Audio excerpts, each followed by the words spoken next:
दोस्तों, जब आप कुछ नया सीखते हो तो आपको कैसा लगता है? ऑब्वियसली आपको अच्छा ही लगता है। तो आज मैं आपको एक नोटपैड की मदद से कैलकुलेटर बनाना सिखाने वाला हूँ। जी हाँ, नोटपैड की मदद से मैं एक कैलकुलेटर को बनाना सिखाने वाला हूँ। नोटपैड तो हमारे हर एक पीसी में मौजूद होता है, आपने देखा ही होगा। नोटपैड की मदद से हम नोटपैड में स्क्रिप्ट लिखकर एक कैलकुलेटर बनाएंगे। आप लोग कहोगे कि हमारे पीसी में कैलकुलेटर ऑलरेडी मौजूद होता है। जी हाँ, लेकिन जब आप खुद से कुछ नई चीज़ बनाते हो तो दूसरों के लिए बहुत ही इम्प्रेसिव हो जाता है। आप इस तरीके का नोटपैड बनाकर अपने टीचर्स को, दोस्तों को, अपने पेरेंट्स को इम्प्रेस कर सकते हो। तो आप इस वीडियो को पूरा एंड तक ज़रूर देखना। मैं हूँ इस चैनल का होस्ट जाफ़र और आप देख रहे हैं टेक्निकल जाफ़र। तो चलिए शुरू करते हैं। नोटपैड में कैलकुलेटर बनाने के लिए ऑब्वियसली फर्स्ट ऑफ ऑल हम नोटपैड को ओपन करना है। तो यहाँ से मैं स्टार्ट मेन्यू में जाकर नोटपैड सर्च कर देता हूँ। तो आप देख सकते हैं यहाँ पर मैं नोटपैड को ओपन कर लेता हूँ। तो नोटपैड में हमें लिखना है यहाँ पर इको ऑफ। तो आप यहाँ पर देख सकते हैं फर्स्ट मैंने यहाँ पर एक लाइन लिख दी है इको ऑफ। उसके बाद मैं यहाँ से एक एंटर दे देता हूँ और उसके बाद हमें यहाँ पर टाइटल लिख देना है। और ध्यान रहे आपको यहाँ पर कोई भी स्पेलिंग को मिस्टेक नहीं करना। तो जैसे मैं यहाँ पर स्पेलिंग मिस्टेक कर रहा हूँ, फ़ौरन मैं यहाँ पर करेक्शन कर ले रहा हूँ। आप भी कोई भी स्पेलिंग को मिस्टेक नहीं करेंगे। तो यहाँ पर मैं टाइटल लिखकर यहाँ पर मैं लिख देता हूँ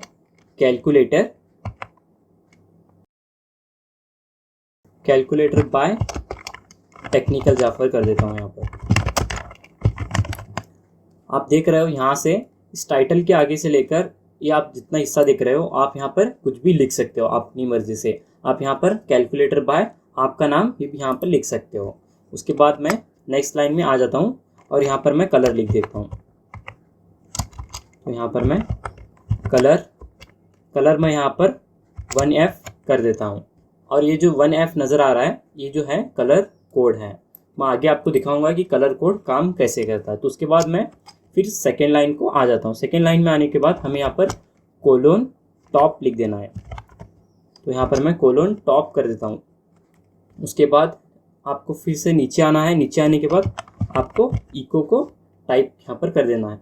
तो फर्स्ट ऑफ ऑल मैं बता दूं आपको, इको जो काम करता है किसी भी एक लाइन को प्रिंट कराने के लिए। तो मैं यहाँ पर इको के बाद यहाँ पर मैंने स्पेस देकर माइनस वाले यहाँ पर साइन दे देता हूँ और उसके बाद फिर मैं यहाँ पर एंटर कर देता हूँ। एंटर करने के बाद फिर से मुझे एक लाइन को प्रिंट कराना है। तो उसके लिए भी मैं यहाँ से इको लिख देता हूँ। इको लिखने के बाद एक स्पेस देने के बाद फिर से मैं यहाँ पर एक वेलकम वाली लाइन लिख देता हूँ। तो यहाँ पर welcome to technical Jafar calculator यहाँ पर मैंने लिख दिया है। आप भी यहाँ पर जो लिखना चाहे लिख सकते हो। मैंने यहाँ पर मेरा नाम लिखा है, आप अपना नाम भी यहाँ पर डाल सकते हो। फिर यहाँ पर हम लेंगे इको के बाद फिर से हम यहाँ पर इस तरीके से इस लाइन को कंप्लीट यहाँ पर कर देंगे। तो यहाँ पर मैं इस डैश की मदद से लाइन को कंप्लीट कर देता हूँ। उसके बाद फिर से हम एक इको लेकर यहाँ पर एक इको डॉट देंगे। तो इको डॉट का मतलब क्या है, हम इस लाइन के नीचे एक स्पेस लेना चाहते हैं, इसलिए यहाँ पर इको डॉट देना है। तो उसके बाद फिर मैं यहाँ पर नीचे आ जाता हूँ। नीचे आने के बाद यहाँ पर मैं लिख देता हूँ सेट /p। तो यहाँ पर सेट /p और यहाँ पर मैं सम इक्वल कर देता हूँ। तो यहाँ पर एक सेट का मतलब है कि हम एक इनपुट को ले रहे हैं। तो इनपुट हम यहाँ पर क्या ले रहे हैं, एक इंटीजर को इनपुट हम यहाँ पर ले रहे हैं।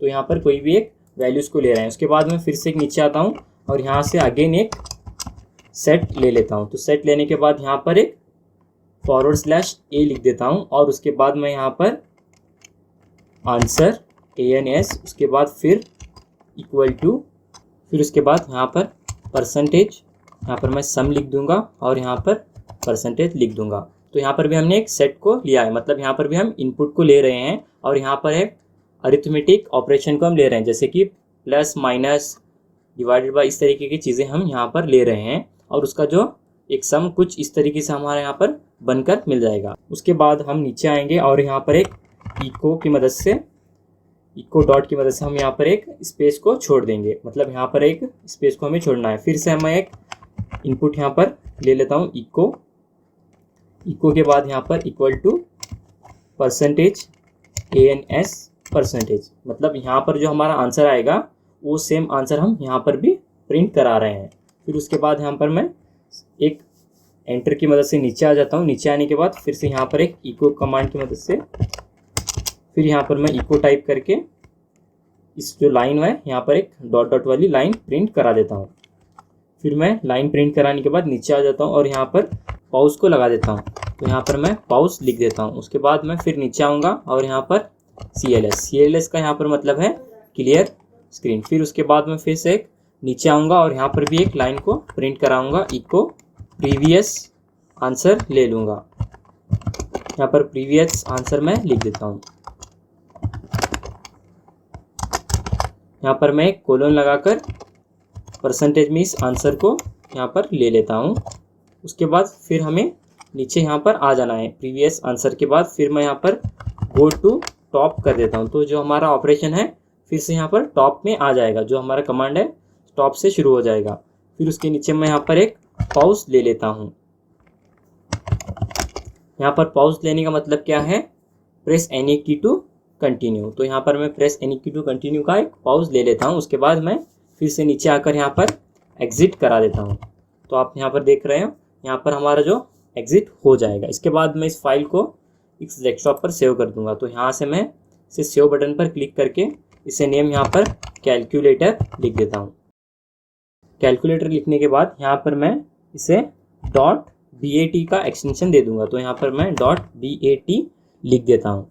तो .bat देने के बाद इसे हमें सेव कर देना है। तो यहाँ पर हमारा एक calculator.bat सेव। तो उसके बाद मैं फाइल यहाँ से क्लोज कर देता हूँ। क्लोज करने के बाद हम यहाँ पर इस calculator.bat को ओपन कर देंगे। तो ओपन करते ही आप यहाँ पर देख सकते हो कैलकुलेटर बाय टेक्निकल जाफर आप हमें यहाँ पर टाइटल में नज़र आ रहा है। उसके बाद आप नीचे देख सकते हो welcome to technical Jafar calculator. तो यहाँ पर मैं कैलकुलेशन करके देखेंगे, जैसे कि 45 + 89 कर देता हूँ। तो आप यहाँ पर देख सकते हो 134 यहाँ पर आ चुका है। और उसके नीचे आप देख सकते हो प्रेस एनी की टू कंटिन्यू। तो यहाँ पर मैं जैसे ही एंटर दबा रहा हूँ नया हमारे यहाँ एक ऑपरेशन आ चुका है। जैसे कि यहाँ पर मैं 45 - 69 कर देता हूँ। तो उसके बाद मैं यहाँ पर इक्वल करूँगा। तो आप यहाँ पर देख सकते हो -24 हमारा आ चुका है। और यहाँ पर हमारा जो प्रीवियस आंसर भी हमें नज़र आने लगा है।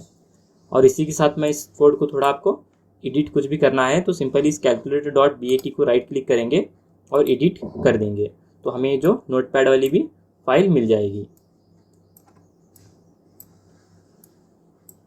तो आप यहाँ पर देख सकते हो इस इको का मतलब आपको मैं यहाँ पर समझा देता हूँ। इको ऑफ मतलब हमारे यहाँ पर जितने भी ऑपरेशन हैं वो ऑफ रहे। अगर मैं इस लाइन को निकाल दूंगा और यहाँ पर मैं इसे सेव कर देता हूँ, फिर मैं आपको इसको ओपन करके दिखा देता हूँ। तो आप यहाँ पर देख सकते हो इसके पीछे जितना भी कोड वगैरह है वो सब हमें यहाँ पर नज़र आने लगा है। तो इको ऑफ की मदद से हम इससे कर पा रहे हैं। तो फिर से मैं इस इको ऑफ को लिख कर यहाँ पर सेव कर दूंगा। उसके बाद आप देख रहे हो कलर 1F से की जगह पर मैं अभी 2F कर देता हूँ और इसे सेव कर देता हूँ और फिर से मैं इसे ओपन कर देता हूँ। तो आप यहाँ पर देख सकते हो ब्लू की जगह पर अभी ग्रीन कलर आ चुका है।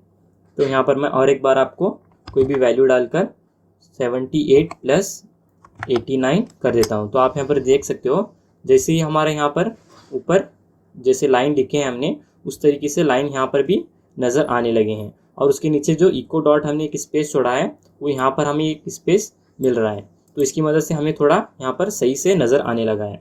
उसके बाद हमारा जो यहाँ पर इनपुट्स हैं वो हमें यहाँ पर मिल चुके हैं। उसके बाद फिर से हमने यहाँ पर एक इको की मदद से एक स्पेस छोड़ा है इको डॉट की मदद से। उसके बाद हमारा जो आंसर है यहाँ पर हम प्रिंट नीचे करा रहे हैं।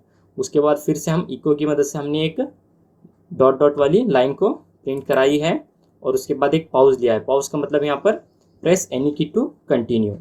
फिर उसके बाद हमें एंटर करने के बाद फिर मैं यहाँ पर 78 - 89 इक्वल कर देता हूँ। तो आप यहाँ पर देख सकते हो हमारा जो प्रीवियस आंसर हमने यहाँ पर जो डिफाइन किया है वो हमें यहाँ पर प्रीवियस आंसर हमें ऊपर मिल रहा है। फिर उसके बाद हमें गो टू टॉप, जैसे मैं यहाँ पर एंटर क्लिक कर दूँगा, फिर से मैं यहाँ पर आकर एक एंटर क्लिक कर दूँगा तो आप देख सकते हो फिर जो हमारा ऑपरेशन जो है टॉप से शुरू हो रहा है। आप यहाँ पर इस तरीके के माइनस साइन की जगह पर कुछ और भी लगा सकते हैं, जैसे कि मैं आपको यहाँ पर दिखा देता हूँ। यहाँ पर मैं फॉरवर्ड स्लैश को भी यूज़ करके दिखा देता हूँ। फिर यहाँ पर मैं इसे सेव कर देता हूँ और यहाँ पर मैं इसे फिर ओपन करके आप दिखा देता हूँ। आप यहाँ पर देख सकते हो यहाँ पर मैं फॉरवर्ड स्लैश को भी इस तरीके से हम यूज़ कर सकते हैं। और फिर से मैं इसे सही कर देता हूँ। तो देख सकते हो आप यहाँ पर कलर कोड जो है 2F की जगह पर मैं अभी आपको 3F करके दिखा देता हूँ। यहाँ पर मैं 3F करके इसे सेव कर देता हूँ और इसे भी यहाँ से क्लोज करके और एक बार मैं ओपन करके दिखा देता हूँ। तो फिर से इसका कलर जो है चेंज हो चुका है। इसी तरह का आप 9F तक इसका कलर चेंज कर सकते हो। अगर ये वीडियो पसंद आया हो तो लाइक ज़रूर करना। साथ ही साथ आपको ये वीडियो कैसा लगा कमेंट में ज़रूर बताना। अभी तक हमारे चैनल को सब्सक्राइब नहीं किया है तो सब्सक्राइब ज़रूर करना। इसी तरीके की इंटरेस्टिंग वीडियोस लाते रहते हैं। मिलते हैं नए इंटरेस्टिंग टॉपिक के साथ, तब तक के लिए गुड बाय।